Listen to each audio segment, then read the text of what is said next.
নমস্কার বন্ধুরা, welcome to my channel kitchen queen. আজ আপনাদের সামনে এক নতুন রেসিপি আনতে চলেছি, সেটা হচ্ছে মুগ পটল বাহারি। এই গ্রীষ্মের দুপুরে আমরা হালকা পাতলা একটু খেতে চাই, তাই আমরা প্রথমেই মুগ ডাল এবং পটল দিয়ে খুব সহজেই একটি নিরামিষ রেসিপি করতে চলেছি, সেটা হচ্ছে মুগ পটল বাহারি। এই মুগ পটল বাহার করার জন্য চলুন দেখে নিয়ে যাক কী কী উপকরণ লাগছে। প্রথমেই লেগেছে 6টি বড় সবুজ পটল এবং 100 গ্রাম মুগের ডাল, যেটা আমি জলে ভিজিয়ে রেখেছি ধুয়ে পরিষ্কার করে, এবং 1 গ্লাস গরম জল করে আমি সেটাকে সিদ্ধ করতে দিয়েছি।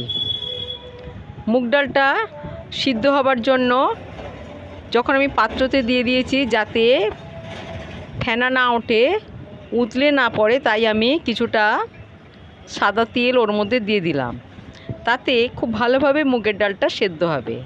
এবারে এটাকে আমি একটু নাড়াচাড়া করে নিয়ে এটাকে সিদ্ধ হতে দিচ্ছি, এবং সঙ্গে সেই পটলগুলোকে আমি খোসা ছাড়িয়ে নিচ্ছি, এবং পটলের খোসা ছাড়িয়ে আমি টুকরো করে নিচ্ছি।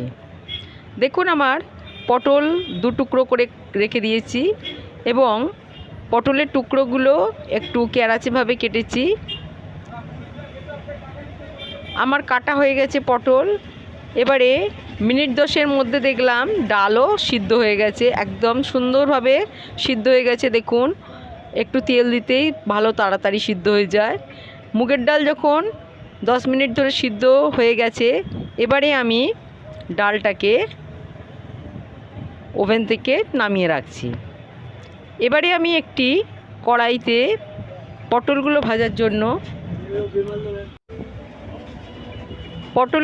জন্য আমি কড়াইতে 4 চামচ সাদা তেল নিয়েছি, আর টুকরো করে রাখা পটলগুলোতে সামান্য নুন হলুদ মাখিয়ে আমি কড়াইতে গরম তেলের মধ্যে ছেড়ে দিচ্ছি। বেশ ভালো করে নাড়াচাড়া করে নিচ্ছি। দেখুন, পটলগুলো বেশ ভালোভাবে ভাজা হয়ে যাবে। সামান্য হলুদও দিয়ে দিলাম যাতে বেশ লালচে হয়। এবারে আমি পটলগুলো বেশ কিছুক্ষণ কড়াইয়ে হতে দেবো। পটল বেশ যখন নাড়াচাড়া করে নিচ্ছি, লাল লাল হয়ে আসতে হবে, একটু নাড়াচাড়া করে নিচ্ছি পটলগুলোকে বেশ ভালো করে।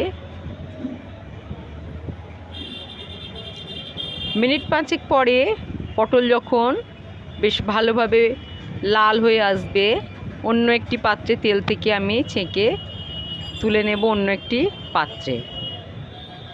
দেখুন, আমার পটল ভাজা হয়ে গেছে। যে বাকি তেলটুকু ছিল, সেই তেলের মধ্যে 1/2 টেবিল চামচ জিরে, গোটা জিরে আর 2টো তেজপাতা ফোড়ন দিয়ে দিলাম। এবারে আমি কিছু গুঁড়ো মশলা দেখালাম। এর মধ্যে আমি 2 টেবিল চামচ আদা এবং রসুন বাটা কড়ার মধ্যে দিয়ে দিলাম। বেশ কিছুক্ষণ নাড়াচাড়া করে নিচ্ছি, এবং ফ্লেমটা একটু কমিয়ে দিয়েছি। এবারে সমস্ত গুঁড়ো 1/2 টেবিল চামচ করে নিয়েছি। জিরে গুঁড়ো, হলুদ গুঁড়ো, ধনে গুঁড়ো, আর 1/2 টেবিল চামচ লাল লঙ্কা গুঁড়ো, এবং 1/2 টেবিল চামচ কাঁচা লঙ্কা বাটা। সমস্ত গুঁড়ো মশলাগুলো আমি কড়ার মধ্যে দিয়ে বেশ ভালো করে নাড়াচাড়া করে নিচ্ছি। 3 টেবিল চামচ টক দই খুব ভালো করে ফেটিয়ে নিয়ে ওই মশলার মধ্যে আমি এখন দিয়ে দিলাম।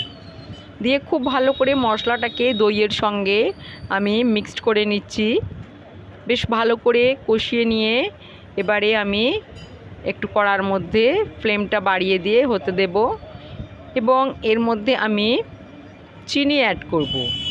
এটা আপনাদের পরিমাণ মতন চিনি দেবেন। আমি এতে 3 চামচ মতন চিনি দিলাম, কারণ বেশ মুগের ডাল একটু মিষ্টি মিষ্টি খেতে লাগে। আমি চিনি অ্যাড করার পর এবার মুগের ডাল যতটা পরিমাণ আছে সেই টেস্ট অনুযায়ী আমি এতে লবণ অ্যাড করে নিচ্ছি। মুগের ডালটা যতটা পরিমাণ সেই অনুযায়ী যে যার স্বাদ অনুযায়ী নুনটা অ্যাড করবেন, এটা আপনাদের নিজেদের ইচ্ছা মতন। নুন অ্যাড হয়ে যাবার পর আমি সিদ্ধ করে রাখা মুগের ডালটা ওই মশলার মধ্যে আমি দিয়ে দিচ্ছি। বেশ ভালো করে মুগের ডালটা মশলার সঙ্গে কষিয়ে নিতে হবে। সামান্য ওই এর মধ্যে দিয়ে দিলাম ভেজে রাখা পটলগুলো।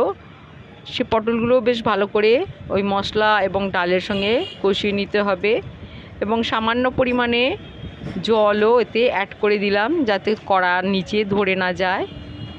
ওই বাটি ধোয়া জলটা একটু দিয়ে দিলাম। বেশ ভালো করে নাড়াচাড়া করে কড়ার মধ্যে একটু হতে দিতে হবে। বেশ যখন ফুটে উঠবে আরও হাফ গ্লাস মতন গরম জল ওর মধ্যে দিয়ে দেব। গরম জলটা দিলে কি হবে, খুব সুন্দর, নইলে ঠান্ডা জল দিলে ওপরে জল ভেসে উঠবে, তাই গরম জল দিয়েছি। এবারে ডাল এবং পটল যখন বেশ কিছুটা ফুটে উঠবে এর মধ্যে আমি 2 টেবিল চামচ ঘি এবং 1 টেবিল চামচ গরম মশলা দিয়ে খুব ভালো করে নাড়াচাড়া করে নিলাম। এই পটল রেসিপিটি আপনাদের কেমন লাগলো অতি অবশ্যই আমাকে লাইক, শেয়ার ও কমেন্ট করে জানাবেন। পাশে রাখা বেল বাটন প্রেস করলে সবার আগে আমার নতুন নতুন রেসিপির নোটিফিকেশন আপনারা পেয়ে যাবেন। এই মুগ পটল বাহারিটা ভাত রুটির সঙ্গে অবশ্যই খেয়ে দেখতে পারেন, পরোটা লুচি দিয়েও চলবে। আশা করি ভালো